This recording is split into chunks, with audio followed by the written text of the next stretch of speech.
This video is your guide to the basics of performance nutrition. Everybody needs fuel in the form of food to survive. But as endurance athletes, we have different demands for our fuel in terms of both quantity and composition. But the cool part is that we have the ability to optimize our preparation, performance, and recovery by planning out what we eat and when. In this video, we're going to talk about the three basic macronutrients: carbs, fats, and protein. Their structure, how easy they are to digest, their role in our physiology, as well as what happens if we have too much or too little of any of them. And at the end, I'm going to show you how to structure your day around your training to maximize its quality and your recovery. So stick around, but let's get into it. So like I said in the introduction, carbs, fats, and proteins are the three macronutrients, which just means that those are the nutrients that we need in large quantities every single day. All three of them provide us energy in the form of calories, but the amount of energy per gram of each of the macronutrients is different. For every 1 gram of carbohydrates or protein, there are 4 calories. But fat is more energy dense. So for 1 gram of fat,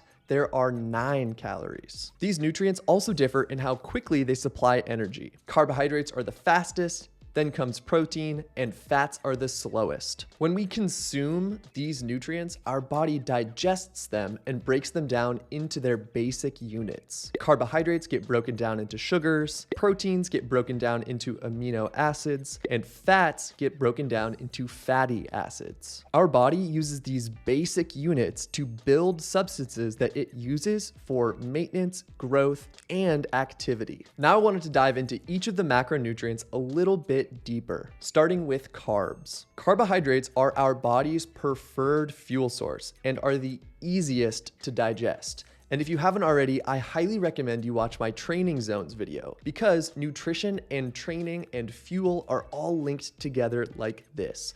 So when you watch both of them, the whole picture will be put together. There are 2 types of carbohydrates: simple carbs and complex carbs. Simple carbs, also called simple sugars, include fructose, which is sugar from fruit, sucrose, which is table sugar, and glucose, which is blood sugar.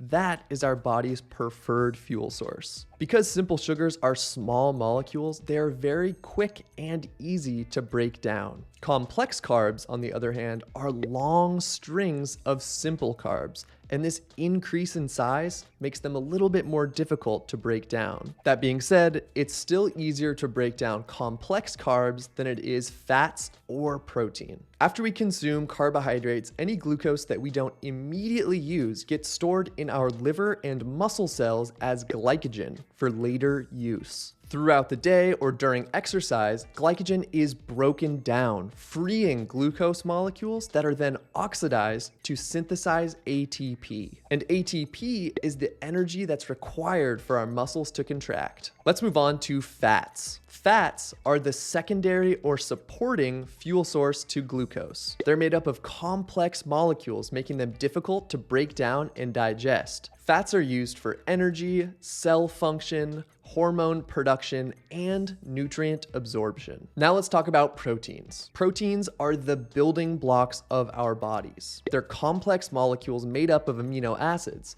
and this complexity makes them difficult to break down. Protein is very important for building muscle mass and recovering. Protein is only used as an energy source in our body as a last resort. Our body by far prefers to use carbs and fats. But across the board, if we consume more fuel than our body uses or needs, our body will then break it down into its components and store them as fat. Because our body doesn't know when the next fuel is going to come. So what it's doing is taking the excess and storing that energy as fat. While carbohydrates and fats are our body's preferred fuel sources, prolonged periods of low glycogen levels, such as extended periods of intense exercise or inadequate carbohydrate intake, can lead to the increased breakdown of our muscles for energy production. Our muscles are forced to essentially eat themselves to feed themselves. This is called muscle catabolism and can occur specifically with inadequate nutrition and chronic overtraining. This is why it is so important to eat a balanced diet full of carbs, fats, and proteins. Let's move on to the part that you've been waiting for, how to eat for performance. And I'm gonna explain this by going through what a typical day of my own would look like. Because I do my training sessions in the morning, for breakfast I always eat carbohydrates. Fiber is difficult to digest, so I do my best to avoid it. Same thing with fats and protein. So I stick to carbohydrates. Carbohydrates are what my body is going to use during the training session, and they're the easiest to digest. A typical breakfast for me is usually toast with jam, oatmeal, or sometimes just a banana. During the workout, it's super important to replenish the glucose that your body is using. So again, no protein, no fiber, and no fats. Simple carbs are your friend. And for this, I always do some sort of sports-specific nutrition. Something like Tailwind, which is a drink mix, or Morton gels, or some energy chews. Immediately after the workout for lunch, I always try to have a balanced meal, mainly focused on carbs and protein. Carbs to replenish everything that I used during the workout, and protein to help my body recover best. But say you're training for a triathlon or something like that, it might be a better idea to prioritize carbs if you have another training session coming. Most of the time for lunch, I have a protein shake paired with leftovers from last night's dinner, which often include a mix of carbs and protein. For dinner, I always prioritize protein, but I also make sure to get fruits, vegetables, and fats. All of these things are more difficult to digest than carbohydrates, but that's why we have them for dinner. Our body digests them throughout the night, so it doesn't interfere with our training session the next morning. And like I said earlier, protein is vital because it builds muscle and helps us recover from training. For dinner, I usually have a stir fry with tofu or a salad and roasted vegetables paired with some sort of protein source. For dessert, I usually have a protein bar because it gives me a little bit more protein and satisfies the sweet tooth. So that's it.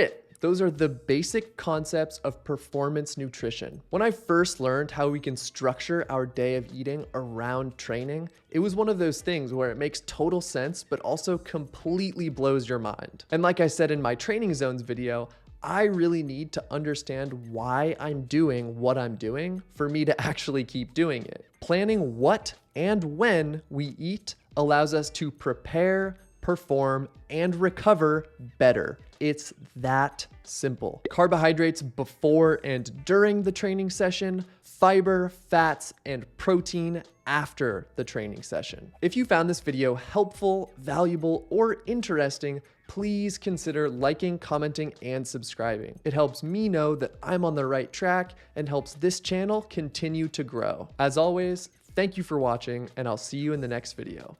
Peace.